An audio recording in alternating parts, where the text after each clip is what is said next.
ਤੁਸੀਂ ਵੇਖ ਰਹੇ ਹੋ ABP ਸਾਂਝਾ जोश जज्बा जुनून। इंडियन एयरफोर्स वालों LOC क्रॉस करके पाकिस्तान ते अटैक किए जाने की चर्चा इस वक्त पूरे मुल्क 'च हो रही है। इस तो पहला 1971 की लड़ाई दे विच एयरफोर्स ने LOC क्रॉस करके पाकिस्तान ते हमला किया सी। उस टीम 'च शामिल vice air marshal Sarabjit Hothi साइड नाल ने उन्हां नाल गलबात करते हैं। सर स्वागत है तुहाडा ABP साਂਝਾ ते। Thank you Imran. सब तो पहला तो ये दसो कि LOC क्रॉस करके एयरफोर्स वास्ते अटैक करके वापस आना कितना मुश्किल रहिंदा है? ये मुश्किल एक गलों दे हिसाब नाल मुश्किल नहीं रहिंदा। It is basically a very superior planning is required. Okay, we have to take all contingency into account. We have to know the strength उनकी एयरफोर्स की क्या स्ट्रेंथ है और हमारा मिशन में हमारा टारगेट क्या है, यानी टारगेट एम क्या है, तो क्या अचीव करना है। इन दोनों की बातें लेके प्लानिंग होती है और उसके बाद हमारा रिसोर्सेस क्या चाहिए ये टारगेट को अचीव करने के लिए। एक तो उस जाके हमारे एम तो वही है कि टारगेट को जहां हमने जो किया उसको जाके न्यूट्रलाइज करें और उसके बाद जहाज़ों को सेफली वापस आना है। उस प्लानिंग के अंदर surprise element, all the other element जो ज़रूरत है उसकी चर्चा होती है और सबसे जो हमारे जो प्लानर्स हैं, सीनियर ऑफिसर्स हैं, जो ऑपरेशन टीम्स हैं जो हेडक्वार्टर्स में बैठी हुई हैं, वो हमारे इस चीज़ का अपना पूरा हिसाब किताब लेती हैं और प्लान बनाती हैं। सो इस प्लान में जो ये specially related to this mission जो प्लान बहुत अच्छा हुआ है और जहाँ तक हमें खुद पता नहीं लग रहा है पर मेरा अंदाज़ा लग रहा है 40-50 जहाज़ की इस्तेमाल किया गया होगा करके। हमें भी कोई डिसेप्शन करने की ज़रूरत थी, कोई डिकॉय भेजने की ज़रूरत थी ताकि एनिमी को पता लगे कि कहाँ से आ रहे हैं, किधर से आ रहे हैं, ताकि उनको इस चीज़ का कोई अंदाज़ा ना हो। इलेक्ट्रॉनिक वॉरफेयर की ज़रूरत थी कि हम उनके रडार्स वगैरह जैम करें। ओके, फिर उसमें एयर डिफेंस की एयरक्राफ्ट की भी ज़रूरत थी कि ताकि हमारी जहाज़ों को प्रोटेक्ट करने।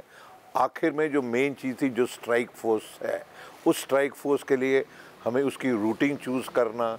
हमें उस रूटिंग के अंदर कई चीज़ें होती हैं कि अगर हम लो लेवल पर जाएं तो हमारा रडार के कवर में से हम दूर हो जाते हैं पर हमारी फ्यूल कंजप्शन बढ़ जाती। सो ये सारी चीज़ें टेरेन का हिसाब लेके टारगेट का पहुंचने तक का प्लानिंग होती है। सो इस चीज़ में ये आप जैसे ये चीज़ देख सकते हो कितनी ये कॉम्प्लिकेटेड और कॉम्प्लेक्स चीज़ है। को मुश्किल की बात ये इसलिए नहीं मैं मानता हूँ क्योंकि इसी के लिए तो हमारी ट्रेनिंग हुई गई होती है। ओके, बट ये किसी आम बंदे के पॉइंट ऑफ व्यू से देखे जाए it shows the level of preparedness, it shows the level of the capability of the air force. So to that extent this was done very meticulously. And आखिर में जैसे मैंने बताया कि उन्होंने टारगेट के लिए क्या वेपन सिस्टम चूज़ करना था, चूज़ करने के लिए ताकि आखिरी में क्या एक तो टारगेट को न्यूट्रलाइज करना और ताकि अपने एयरक्राफ्ट को सेव करना। So we used laser guided bombs, beyond visual missile system जो भी कुछ हमारे में है ये सारा पैकेज ये यूज़ किया। इसके अलावा और की भी कई चीज़ों की ज़रूरत थी। जैसे हमारे को आपको बताया कि जब हमने वापस आना है कि फ्यूल की कंजम्पशन कितनी है आपको मालूम नहीं है, शायद मालूम हो कि आफ्टर बर्नर के साथ हमारे मिग जहाज़ों की 350 लीटर पर मिनट फ्यूल कंजम्पशन होती है। उस लड़ाई के लिए हमारे पास थोड़ा सा ही रिजर्व होता है, अगर लग जाए वो यूज़ हो जाए फिर रिकवरी के लिए उतना हमारे पास फ्यूल कम हो जाता है। तो उसके लिए हमारे लिए उन्होंने एयर टू एयर टैंकर भी पोजीशन किए होते, किसी बाई चांस किसी के जहाज़ के ऊपर फ्यूल कम है और रिफ्यूलिंग कर ले।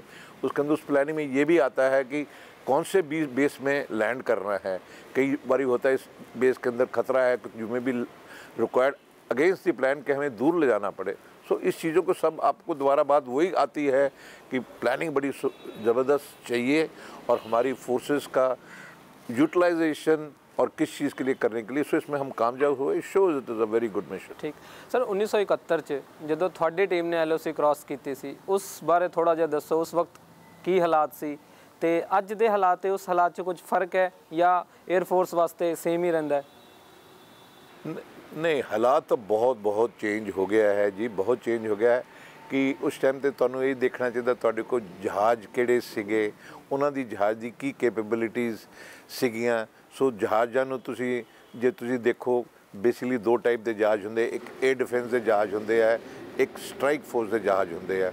ओके, स्ट्राइक फोर्स के विच साडे बड़ी कन्वेंशनल वॉर लई हाले भी इसको साडे को नैट जहाज़ सी, हंटर जहाज़ सीगे। ओके, MiG-21 भी आ गए सीगे। MiG-21 जिहड़ा हुण है ये बिस वर्जन है, it is a very superior version.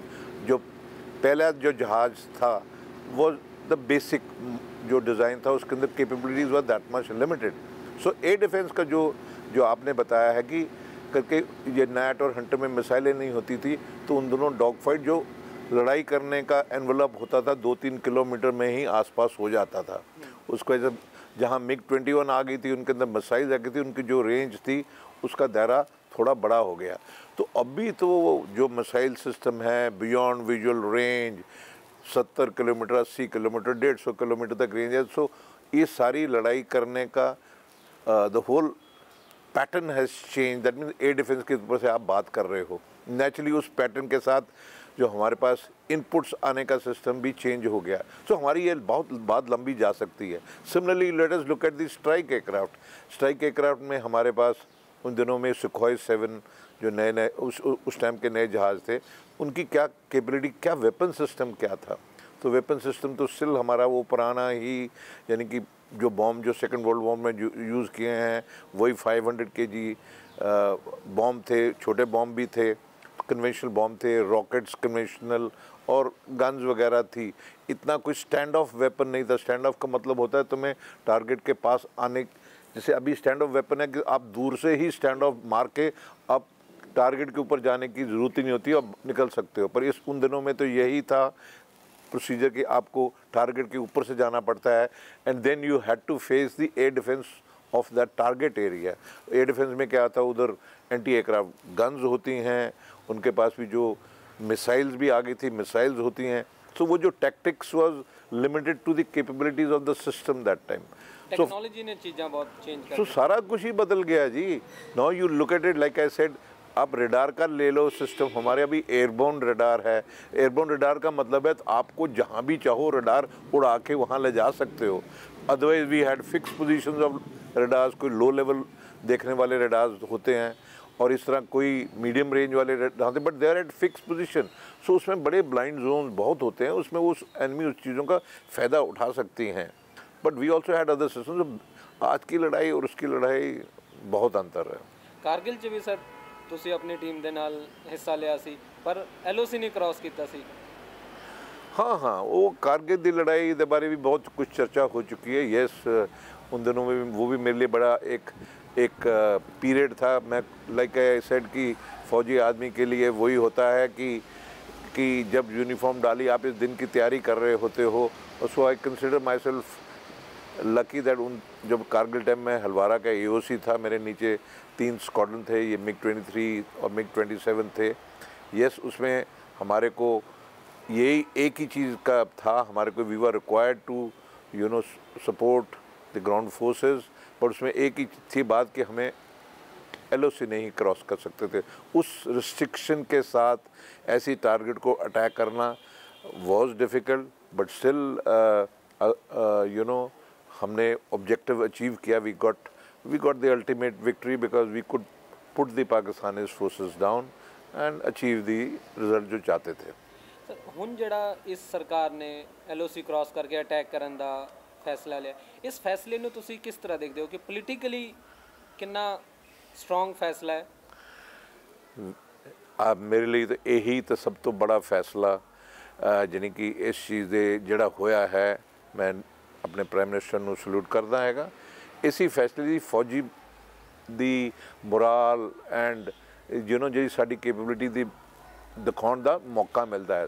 Purely looking from the air force point of view और from the army point of view, जो आप देखना चाहें कि ये हमारे जो कंट्री के साथ कोई चीज़ हो रही हुई, आफ्टर ऑल हमें यही हम चाहते हैं कि उसको कैसे न्यूट्रलाइज किया जाए। पर उसका जब हमें न्यूट्रलाइज, हम एनिमी को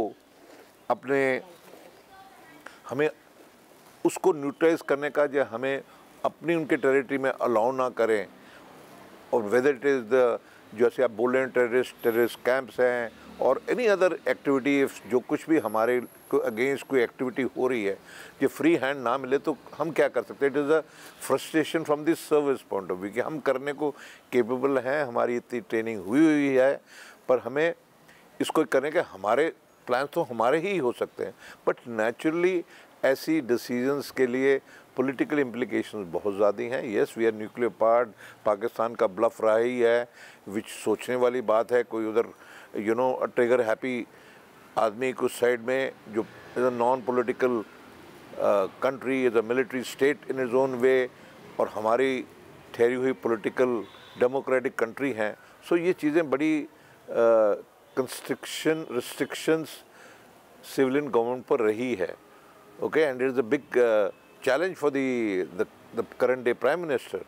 सो उसके अलावा ये उन्होंने यस दैट हमारी पॉलिटिकल विल वहाँ तक अभी पहुँच गई है कि ये हमें उन्होंने ये इजाज़त एक गवर्नमेंट ने दी है।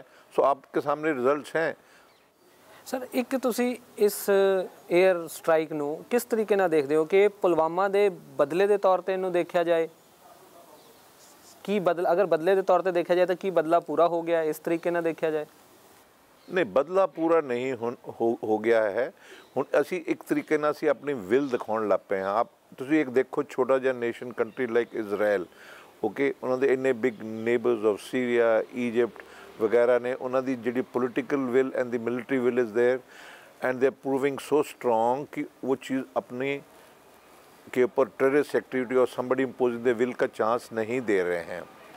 ओके, टू हमारे लिए क्या होता है कि we are very are basic thing हमारी नेशन का ये है कि पाकिस्तान टेररिज्म को it is a state sponsored thing. Okay, हमारी तरफ से ऐसा कोई चीज़ नहीं होती। वो स्टेट स्पॉन्सर के लिए हमारी एक ही सबसे बड़ी शिकायत है कि आप जो आपके टेररिस्ट ऑर्गेनाइजेशंस हैं, कैंप्स हैं, उनको न्यूट्रलाइज करो। हम हर टाइम पर उनको उनके लिए ना प्रूफ देते रहते थे। सो इस टाइम पर इसके बाद में हमें अभी करके वो एक्शन नहीं ले रहे थे। वो हमारी सर्विसेज की फ्रस्ट्रेशन थी। बॉर्डर में तमाशा हो जाता था, छोटा मोटा इधर स्कर्मिशेस के बाद वहाँ पर बात वहाँ की वहाँ ही रह जाती थी।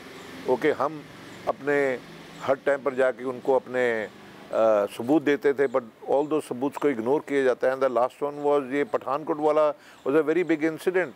वी आर वेरी क्लियर उस टाइम पर भी कि ये जो अटैक हुआ है इट इज़ ये जैश ए मोहम्मद की उनके जो टेररिज्म की टीम को उनकी प्लानिंग थी and it was state sponsored.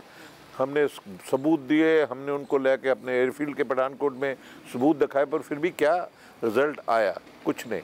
सो इस टाइम पर ये बहुत अच्छा पब्लिक ओपिनियन बन गया। गवर्नमेंट के ऊपर भी ये आ गया कि हम पाकिस्तान गवर्नमेंट के ऊपर डिपेंड नहीं कर सकते। We have to go on the offensive to show to them कि उनके पास ये चीज़ें हैं और ये ऐसे कर रहे हैं। सो ये जो पहला अटैक हुआ it is just the beginning. इसके साथ एक करने के बाद कोई चीज़ ये ख़त्म नहीं होगी। It is going to be a ongoing process to utilize such things till the Pakistan government decides that they themselves will not allow it। असल में हल तो वहीं ही है। ये इधर है, कल कैंप है, कोई दूसरी जगह हो जाएगा, एक और पार्टी हो जाएगी, बट ये वो उनकी गवर्नमेंट ना ये स्टॉप करे, इसका कोई अंत नहीं होना है करके हमने एक बार स्टैंड ये कंटिन्यू होगा। सो हम यही चाहते हैं कि एक ये स्ट्राइक हुई है, अभी इसके ऊपर असल में रास्ता दो कि अगर इमरान खान की गवर्नमेंट ये सबूत मांग रहे हैं, चलो हमने फिर सबूत दे दिया है और यही मैं कोई इसके ऊपर कोई रिज़ल्ट देखना चाहता है। अभी जो इतना वो शोर मचा रहा है कि he is looking for piece, कि हमारे पायलट को वापस कर दिया है, ये सब चीज़ें कह रहा है कि हम तो, और हमारी उनकी जो एक मिशन के लिए उन्होंने ये भी दिखा दिया हम भी कर सकते हैं। शायद वो एक ही चीज़ का बहाना सुन रहा कि आप मुझे कोई सबूत दो। कल जो हमने डोजियर दे दिया है ये एक बड़ी, एक्चुअली ये एक बड़ी मेरे हिसाब से बड़ी अच्छी इम्पोर्टेंट इवेंट है। चलो फिर से जो हिंदुस्तान कहता रहा कि हमने कभी भी हमें आपको कितनी बारी और सबूत दे, एक बारी फिर दे दिया है। अभी इमरान खान साहब जी ये उनके लिए अभी ये कोई बहाना नहीं रहा है मेरे ख्याल तो जो अभी लगता है करके वो सच में अगर ये पीस चाहता है, इस सबूत के अंदर मेरे ख्याल जरूर विद इन 2-3 डेज़ में वो रिएक्ट करेगा। इंटरनेशनली ਤੁਸੀਂ ਕੀ ਸੋਚਦੇ ਹੋ ਕਿ ਕੀ ਪਰਸੈਪਸ਼ਨ ਗਿਆ ਇਹ ਸਾਰਾ ਕੁਝ ਜਦੋਂ ਅਭਿਨੰਦਨ ਉੱਥੇ ਫੜ ਲਏ ਗਏ ਉਸ ਤੋਂ ਬਾਅਦ ਕਹਿਣਾ ਕਿ ਅਸੀਂ ਛੱਡ ਰਹੇ ਹਾਂ, इंटरनेशनली ਕੀ परसेप्शन गया इस पूरे मामले का? सो इंटरनेशनली यही तो चीज़ें, ये भी बड़ी आप टीवी चैनल्स में आप बड़ी चर्चा देख रहे हो, media has a very good big role, you know, इस चीज़ में propaganda warfare is a very very important tool of warfare itself भी हमें यू नो किताबों में सिखाया जाता है। उस चीज़ों में आपको हमें मानना चाहिए कि पाकिस्तान ने नंबर मार लिए। उन्होंने देखो, हमने पहले दिन जो स्ट्राइक की थी सक्सेसफुल थी, पर दी करेक्ट इंफॉर्मेशन प्रोपेगेंडा ऐसा उन्होंने किया कि उनके हमारे 3 जहाज़ गिरा दिए हैं, ये कर दिया, वो कर दिया है, पायलट कैप्चर कर लिया है, वे जो, और हमने जाके बॉम्ब भी गिरा दिए हैं। तो परसेप्शन जो उन्होंने इंटरनेशनली क्रिएट कर दिया वो उस 24 घंटे में हमारी यू नो प्रोपेगेंडा साइड में, प्रोपेगेंडा तो हम एज अ नेचर हमारी कंट्री करता ही नहीं है, ऊपर से हम उसको न्यूट्रलाइज नहीं करें। हमें 24 घंटे लगे, जब तक हमने कल जो 3 सर्विसेज के रिप्रेजेंटेटिव ने जो बयानात दिए हैं, उसने परसेप्शन दोबारा चेंज कर दी है कि एक्चुअली में ही ऐसा नहीं हो। उनके 20 जहाज़ आए थे, वो नहीं आ सके, उनकी बड़ी ज़बरदस्ती थी। वो 20 जहाज़, अगर वो मिशन ना सक्सेसफुल होती, ना सक्सेसफुल का मतलब ये है कि उनके अंदर खूब सारी कैजुअलिटी हो सकती और टारगेट तक ना पहुंच सकते। Would have been very glaring incapability of Pakistan, but to that extent the mission has been successful। वो जहाज वापस आ गए, कुछ बॉम्ब कहीं ना फेंक के चले गए, और वो कह सके पाकिस्तान की भाई हमारा, हम भी कुछ कर सकते। बेशक जब उनको बहाना मिल गया कहने के लिए, हम तो मारने आए नहीं थे, हम तो सिर्फ हमें आपको यही बताने आए थे कि हम भी अंदर आ सकते हैं, हम भी डैमेज कर सकते हैं। सो वो ऑब्जेक्टिव उनकी अचीव हो गई। कॉमन मैन के तौर पर अगर थोड़े तो सवाल पूछा जाए, एक आम आदमी, एक आम हिंदुस्तानी के तौर पर, कि जंग होनी चाहिए या नहीं होनी चाहिए, फिर भाई ताई मैं तो कह रहा, तुम no you ask me as a civilian retired, भाई जंग नहीं होनी चाहिए। ताई तो मैं कह रहा, तुसी ना ये ਜਿਹੜਾ ਸਵਾਲ ਤੁਹਾਡਾ ਕਾਮਨ ਮੈਨ, ਤੇ ਹੁਣ ਅੱਜ ਮੈਨੂੰ ਰਿਟਾਇਰਡ ਬੰਦੇ ਨੂੰ ਪਤਾ, ਮੈਨੂੰ ਪਤਾ ਕੀ ਤਬਾਹੀ ਹੁੰਦੀ ਹੈ। ਓਕੇ, ਮੈਨੂੰ ਪਤਾ ਕੀ ਤਬਾਹੀ ਹੁੰਦੀ, ਨੇਸ਼ਨ ਦੀ ਕੀ ਤਬਾਹੀ ਹੈ, ਹਿਸਟਰੀ ਮੈਂ ਵੀ ਪੜ੍ਹੀ ਪਈ ਹੈ, ਮੈਨੂੰ ਵੀ ਆਲੇ ਦੁਆਲੇ ਮੈਂ ਬਹੁਤ ਯੂ ਨੋ ਵੀਡੀਓਜ਼ ਦੇਖੀਆਂ ਹੈਗੀਆਂ। Okay, to what is it and what is the end result, of course, so let us leave that. So ये क्वेश्चन ਜਿਹੜਾ ਹੈ मैं भी कोई मजा लैन ਨੂੰ सुनना सुन लवे, बट ਜਿਹੜਾ फौजी बंदा है यूनीफॉर्म जो कोई ही ਉਹਦੀ ट्रेनिंग हुई है, ਉਹਦੇ ਲਈ ਵੀ ਕੋਈ एम्स है, रोल्स ਹੈਗੇ ਆ, and that is also like he said, you know, for your tomorrow we give our today, so the nation has to leave it at that way, and that is why हमारी जो services apolitical हैं बहुत, वो एक बड़ी strong चीज़ है। ये भी मैं एक और बड़ी अच्छी तरह स्ट्रॉन्गली दावे से आपको कह सकता हूँ, वी आर अपोलिटिकल। हमारे लिए कौन सी पार्टी आए कौन नहीं आए, हमारे लिए prime minister is very important, our chief is very important, scenes is very matter, जो हमारी डाउन से, और the trust and faith is so strong in us. Okay, and आखिरी में जो आते, जो as a lower level pilots, एक क्रू, उसका भी जज्बात बहुत स्ट्रॉन्ग है, एंड विद दैट